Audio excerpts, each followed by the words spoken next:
Well, hello geometry students. Today's lesson is about the surface area and the volume of prisms and cylinders.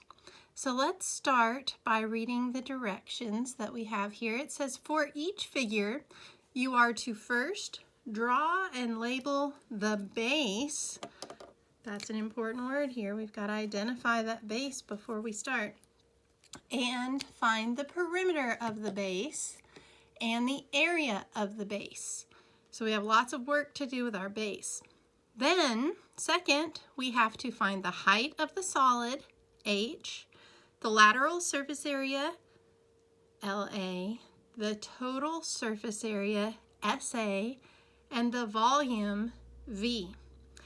Round answers to the nearest tenth, so we'll just put one number after our decimal, and label your answer with appropriate units. So, first problem here, this one we would classify as a rectangular prism. We do that because the base is shaped like a rectangle.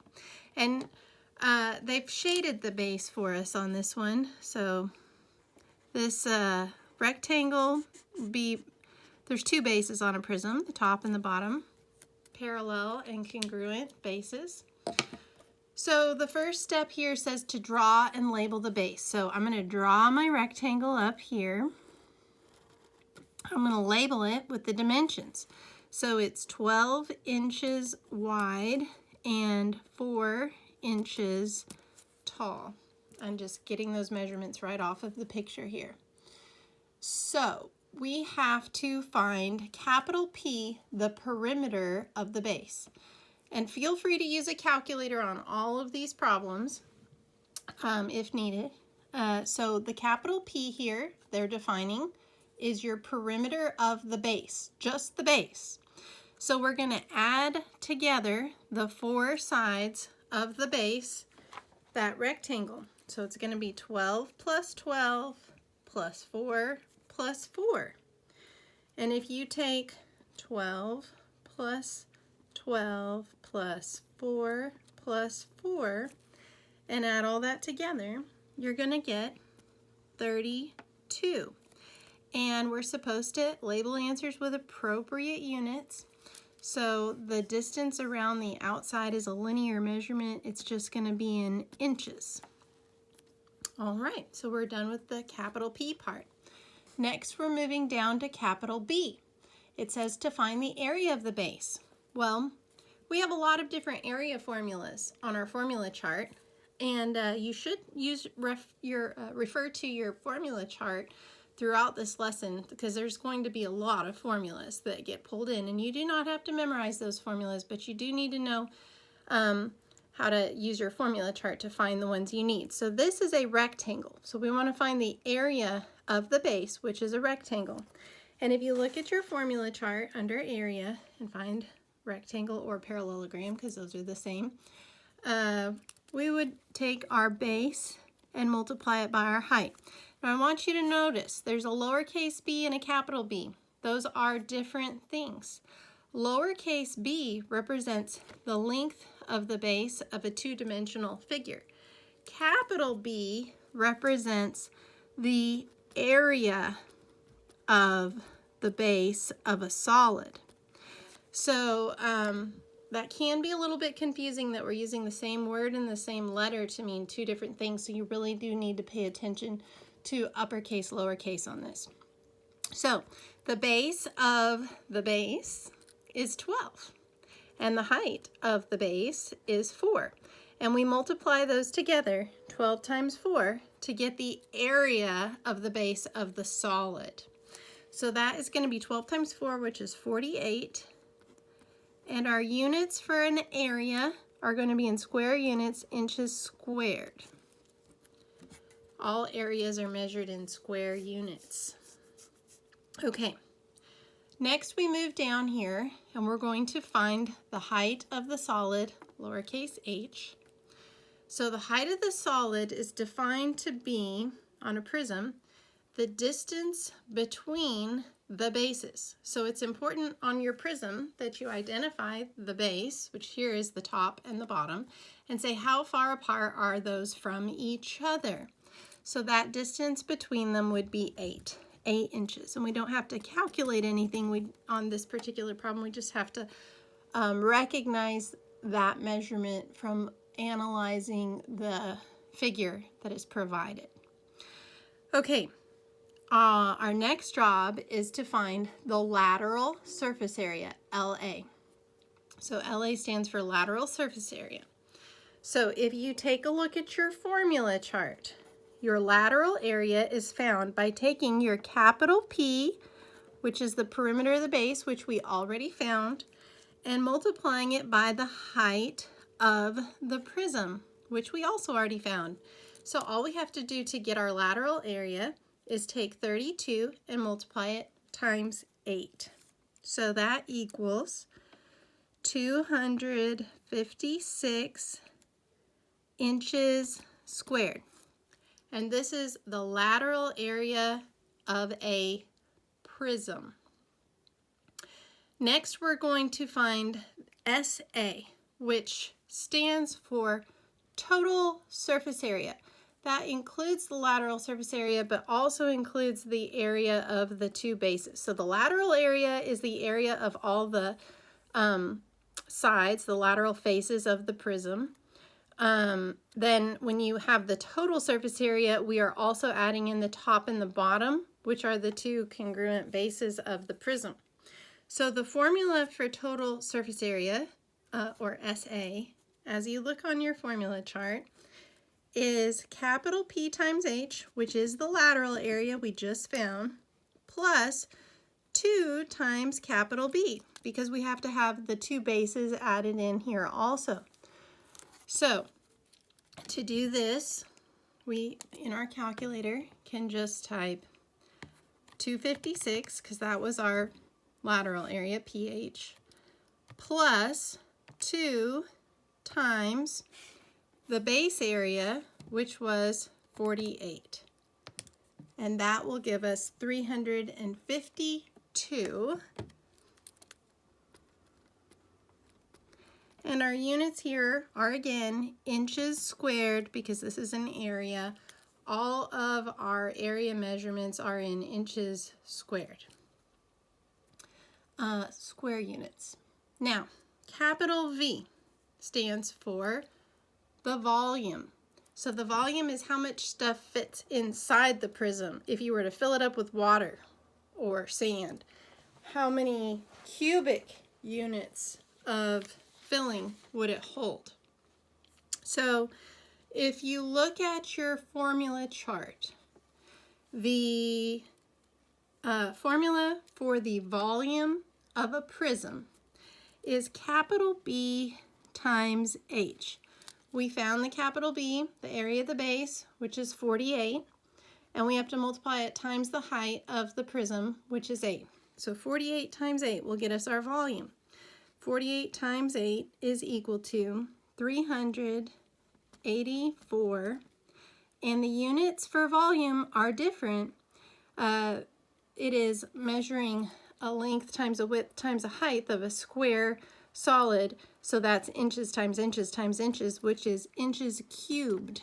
So anytime you have a volume measurement, you will put the cube, or the little 3 superscript, on your unit of measurement for that particular solid. All right, we have completed our first problem. Now, let's go on to number 2.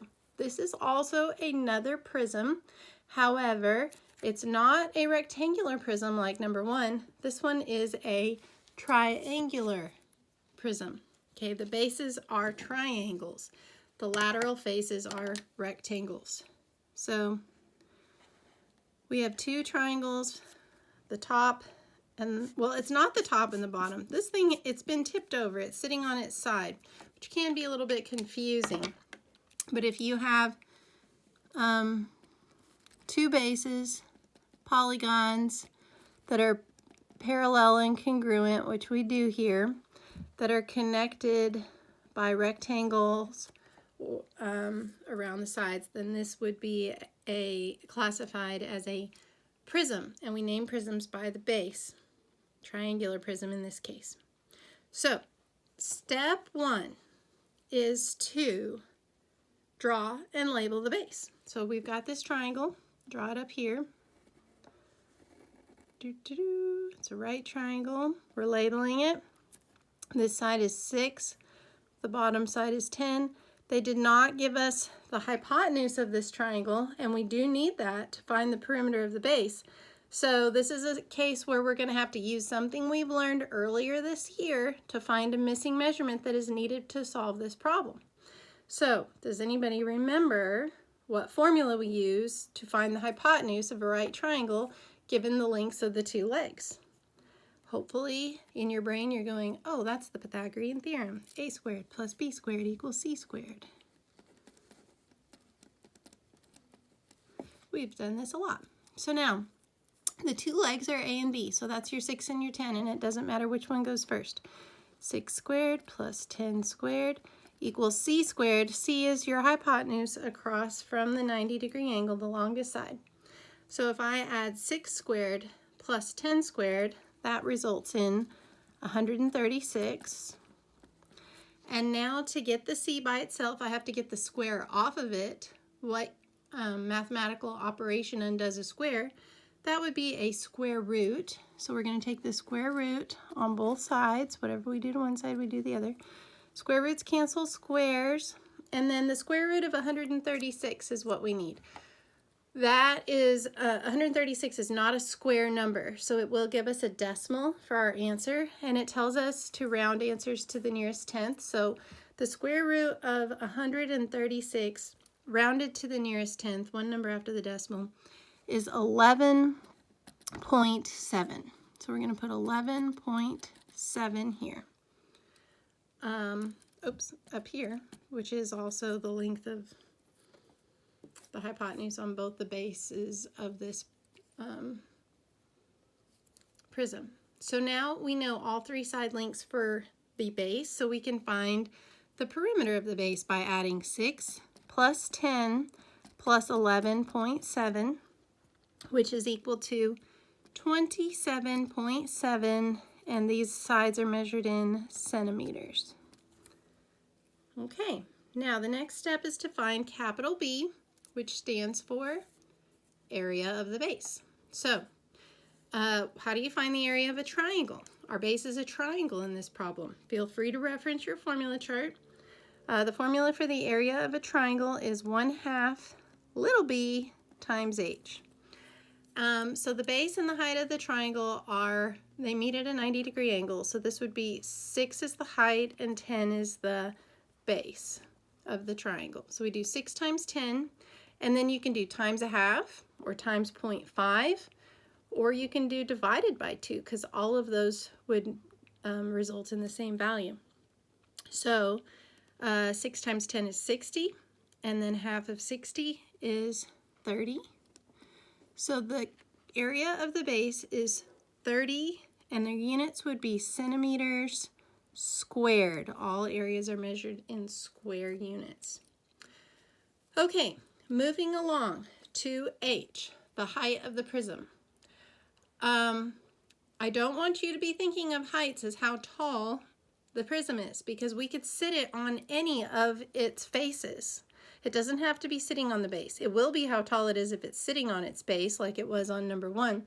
But this one is not sitting on its base. It's sitting on one of its lateral faces, so it's not exactly how tall the prism is. It's how tall the prism would be if it was sitting upon its base. But a better way to describe it is how far apart are the two bases. So you have to identify your base, which was the triangle, and say how far apart are these two triangles. So that is going to be 14 centimeters. Okay, so the height is the distance between the two congruent and parallel bases. Moving on, lateral area. We're using the same formula for lateral area that we did on number 1. This is the formula for the lateral area of any prism, any kind of prism. So capital P times H. We know capital P is 27.7. We know h is 14. So we just multiply those two values together and we get 387.8 centimeters squared. Okie doke. Moving right along, essay, total surface area. That formula is capital P times H plus 2 times capital B. So we know capital P times H is our 387.8. So I'm going to put that in my calculator. 387.8. And then I'm going to do plus 2 times the capital B, base area, which is 30. And that's going to give me 447.8 centimeters squared.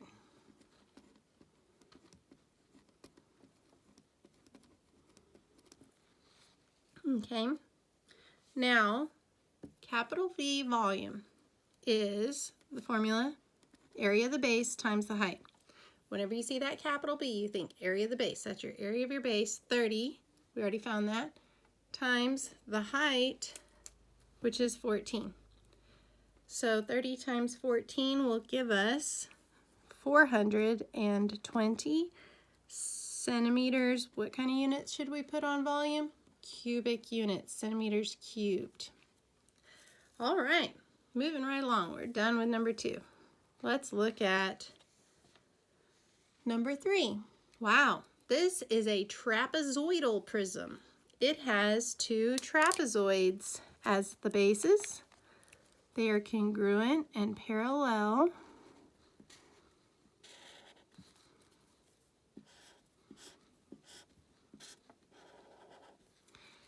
And it's not sitting on its base again. It's kind of like number 2. It's been knocked over on its side.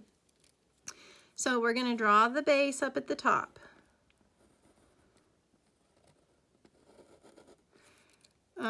This left side is 6. The bottom side is also 6. There's a little mark there on the height that is, oops, right angle 4. Now, it doesn't have anything on the right side and it doesn't have anything on the top. So how do I know those measurements? I'm going to need them to find the perimeter. I have to add up all the sides. Keep in mind the 2 bases are congruent. So sometimes they'll put some measurements on one and other measurements on the other. So you may need to look at both bases to get all the information that you need. So the top is measured back here on the back base. So that's going to be 10. And then the right side of the trapezoid is also on that back base. So that will be 7. So to find the capital P, the perimeter of the base, I have to add the 4 sides of the trapezoid up together. So I'm going to go 6 plus 6 plus 7 plus 10. And that results in a total of 29 inches. Okay, next step, capital B, which again stands for area of the base. What is the total area of just this highlighted base of the prism? Well, you have to look at your formula chart and find the area formula for the shape of the base. This is a trapezoid. How do you find the area of a trapezoid? That's a formula on your formula chart. It is 1/2 times B1 plus B2 times H. So the bases of the base are the parallel sides of the trapezoid, the top and the bottom in this case. So we're going to add 10 and 6. That gives us 16. Now, the height of the base is the perpendicular distance between the bases. So that's the 4 with the little right angle. So that's times 4 and then times 1/2, or you can do times 0.5, or you can do divided by 2. So we're doing 1/2 times 6 plus 10 times 4. And that's going to result in a area for our base of 32 inches squared. Okay. Lowercase h. Lowercase h stands for the height of the prism, which again is not necessarily how tall the prism is, but is classified as the distance between the two congruent parallel bases. So how far apart are these trapezoids from each other? Can you find that measurement on the figure? Anywhere. How far apart are they? It's over here. They are 8 inches apart. So our height is 8 inches. Now for our lateral area, we do capital P times h, which is the capital P we already found, the h we just identified, so 29 times 8. And 29 times 8 is equal to 232 inches, and then our units would be squared again because this is an area. Surface area, total surface area, is capital P times h, which is what we just found, plus 2 times capital B, 2 times the area of the base. So we do 232 plus 32 times 2. And that gives us 296 inches, and the units are squared because this is an area. And the last one here, the volume formula for a prism is capital B times h. So we take 32 times 8, which gives us a result of 256 inches cubed. All right, number 3 is done. Moving along to number 4. Woo, this one's different. It says the net of a rectangular prism is shown below. So remember, a net is what a prism looks like when it's been all unfolded and laid flat.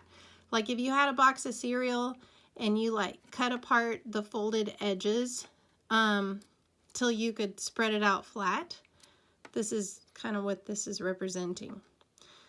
So we are supposed to use a ruler to measure the dimensions of the cube to the nearest tenth of a centimeter. So, oh wait, I'm sorry. This is wrong. This is not a cube. This is a rectangular prism. I apologize for that mistake here. Be easier if it was a cube because the length, the width, and the height would all be the same.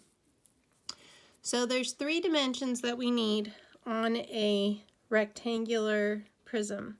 And unfortunately, this diagram is not created super accurately. So I'm going to show you which measurements we're going to need. First, we want to identify a base. Now, technically, this might sound kind of confusing, but any face of a rectangular prism could be the base because all of the lateral faces are rectangles as well.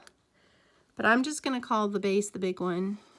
Not because you have to, but just because I want to. So I'm going to say here, this one is going to be considered my base.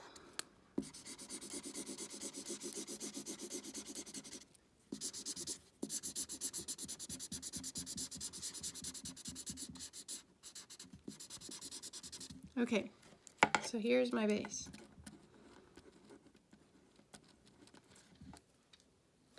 Now, we need the length and the width of the base. If you have a ruler, you can measure those on your own.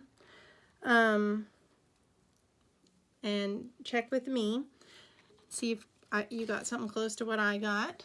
When I measure the bottom here with my ruler, I'm getting 3.7 centimeters. Now, if I ask you to do a problem like this on a quiz or a test in our classroom, I'm going to give you probably at least 0.3 of a centimeter plus or minus of leeway here because it's very difficult to measure lengths with rulers with just perfect precision. We all see them kind of differently. You might see it as a little more or a little less. Our vision is different, and you know, tools wiggle and things like that can happen. So if you don't get exactly 3.7, that's okay. Don't worry about it. I would give you a little bit of a leeway, like probably all the way up to 4.0 or down to like 3.4, a little range around that of wiggle room. Okay, now over here, the left side of this base, we need this measurement. And when I measure this with my ruler, I get that it is 4.3 centimeters. So again, you might get something as low as 4.0 or as high as 4.6. Anything within that range would be an acceptable measurement. Now here's why I don't really like this picture. The height is the height of the prism, so you have to go, okay, if this was folded up, this side would come up to be the height, and this side would also come up to be the height. And these two measurements are not drawn congruent, which is incorrect, and I apologize. We're going to pretend this one is the one that was drawn correct, and the one on the right is not. So this distance is our height. If we fold that up, how tall would our prism be? So the distance between these two sides, measured with a ruler, is 1.4 centimeters. That's what I'm getting anyhow. So anything from like 1.1 to 1.7 would be accurate enough for this exercise. So they've only asked us on this problem to calculate the surface area and the volume. Notice on the top, we had to calculate a lot of other things before we did surface area and volume. And technically, because the formula for the surface area of a prism is capital P times H plus 2B, we're going to need the perimeter of the base. We're going to need the height, and we're going to need the base area in order to do this. So we're going to need a P, we're going to need an H, and we're going to need a B before we can even use this formula. Also, the volume of this solid formula is capital B times H. So we have those listed out here already. So sometimes they don't have you go through all of these, but you may have to find those anyways because they're included in these formulas. Now we don't need to find the lateral area for this one at all, but that's the only one out of this list that we will not need to calculate, even though they don't have as many blanks. So we're going to figure out these three values to start. The perimeter of the base is going to be the four sides of that base rectangle added together. So 3.7 plus 4.3 plus 3.7 plus 4.3. So that's the bottom, the top, the left, and the right, all added up together on that base. And what does that give us for our perimeter of the base? Well, it comes out to a nice even 16 centimeters. Now the H we did mark here on our figure, 1.4 centimeters. And then the area of the base, since it's a rectangle, is just the little b times the h, the base times the height. So 4.3 times 3.7 gives us 15.91. And of course, you can round that off to the nearest tenth, 15.9. This would be centimeters squared. This is not actually an answer of the problem though, but we do need to use that base area in both of these problems here. So I'm going to give you a minute to type these formulas out and calculate a surface area and a volume. You might want to pause your video, and then you can check and see if you got the same thing that I got. So let's see how you did. Capital P times H plus 2 times the base area I got 54.2 centimeters squared. I got actually 54.22, but I'm rounding off to the nearest tenth, as it says in the instruction.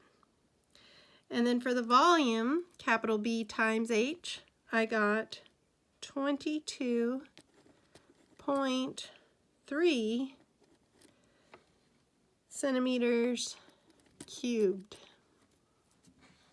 So hopefully you got what I got. And we're ready to scoot over to the back. All four of the problems on the front had to do with prisms, but our lesson today is prisms and cylinders. We're finding surface areas and volumes of prisms and cylinders. So on the back, you see we have our cylinder problems. On the cylinder problems, we've got some different formulas to use, so you might want to pull that formula chart up and take a look at that to get these. Capital C is the first thing we have to find. C stands for circumference, and the circumference they're talking about is that base of the cylinder, which is a circle, and circumference is kind of like perimeter. It's the distance around the outside of that circle. And the formula on the formula chart for circumference is 2 pi r.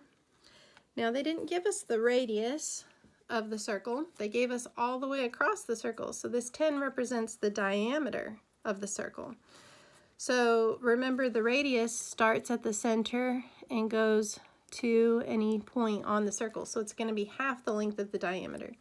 So if the diameter is equal to 10, then the radius is equal to half of 10, or the diameter divided by 2, which would be 5 inches. So 2 times pi times 5 is what we have to do. Now I'm going to go 2 pi times 5, which gives me 31.4, rounded to the nearest tenth, yeah, one number after our decimal, 31.4, and the units here are inches, just inches. So circumference is a distance. It's like if I wrapped a string around that circle and then pulled it straight, how long is my string? Capital B still stands for area of the base. I'll write that here. Area of the base. Our base is a circle, so we use the area formula for a circle, which is pi r squared. So we're going to go pi times 5 squared, which gives us 78.5, rounded to the nearest tenth. 78.5, and our units are base area. Area is measured in square units. Now h, the height of the cylinder, that's the distance between the two congruent circle bases.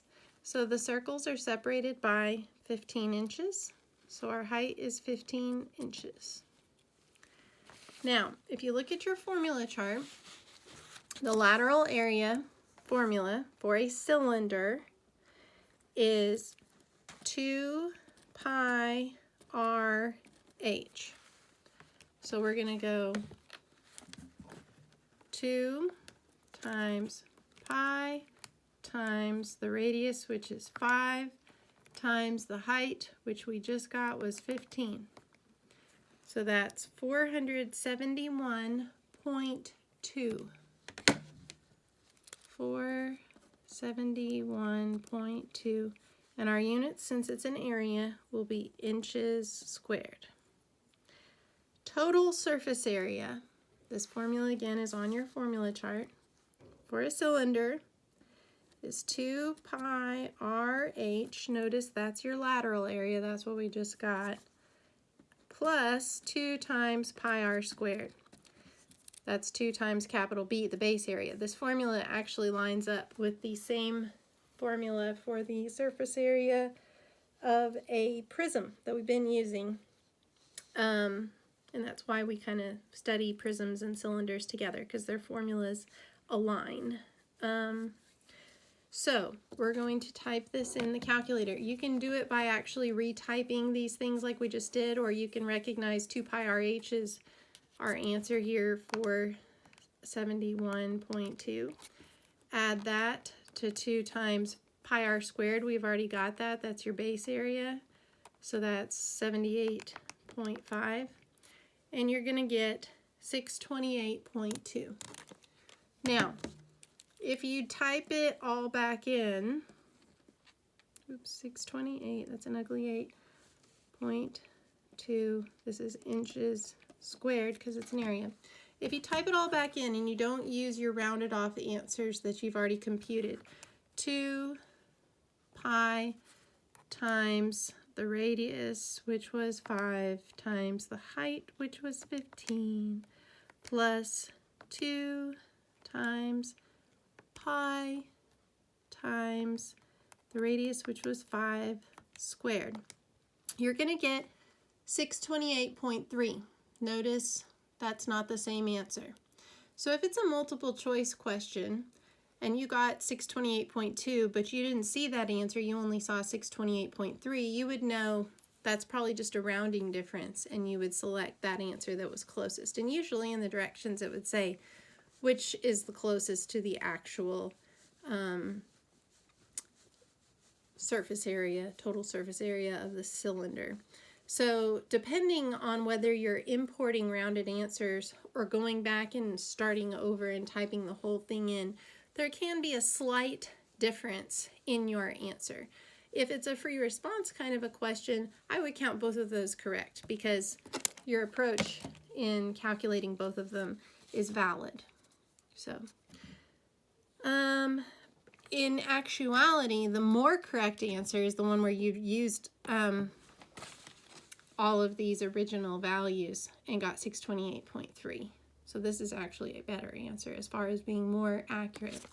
But 628.2 is just great. I'll take that too. Okay, the capital V for a cylinder is capital B, area of the base, times the height. So we do 78.5 times 15, and we get a big number, 1,177.5 inches, and this is volume. Volume is measured in cubic units. It's how much would fill it up, not how much would cover it around like the lateral area and the surface area. Okay, number 5 is done. One more to go. This is another net problem where you are given the unfolded version. However, this one's not one where you have to do the measuring. They've provided you with the measurements. The neat thing about the surface area and volume of a cylinder is all of these really only have R's and H's. That's really all you need, a radius and a height. So on this figure, you need to identify the height, which is the distance between the circles, which is this number 6, and the radius, which they did not give us. Again, they gave us all the way across, which is called the diameter. And if the diameter is equal to 3, then the radius is equal to half of that, so 3 divided by 2, which is 1.5 inches. Okay, so we have to find the surface area and the volume. Okay, surface area, we just need an R and an H. Volume, we need a capital B. Capital B stands for area of the base. The base of this cylinder is a circle. The base of every cylinder is a circle. So how do I find that area? Capital B is equal to pi r squared. So capital B is equal to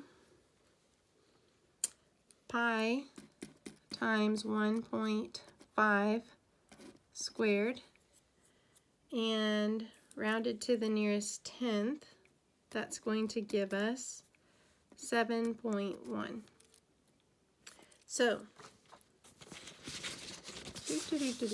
we're going to go up here and say our surface area is our big long formula, 2 pi RH plus 2 pi r squared. So let's figure that one out first. 2 pi times r, which is 1.5, times the height, which is 6, plus 2 pi times the radius, which is 1.5 squared, equals, rounded to the nearest tenth, that 8 following the 6 will round it up to a 7, so this is 70.7. 70.7 inches, and these are area units, so they should be square units. And then the volume formula is capital B times H. Our capital B is 7.1, our height is 6, so 7.1 times 6 gives us 42.6, and our units for volume are always in cubic units, inches cubed. All right, there we go. That concludes our lesson on surface area and volume of prisms and cylinders. So I hope that you have a wonderful day, and I will talk to you again soon. Bye!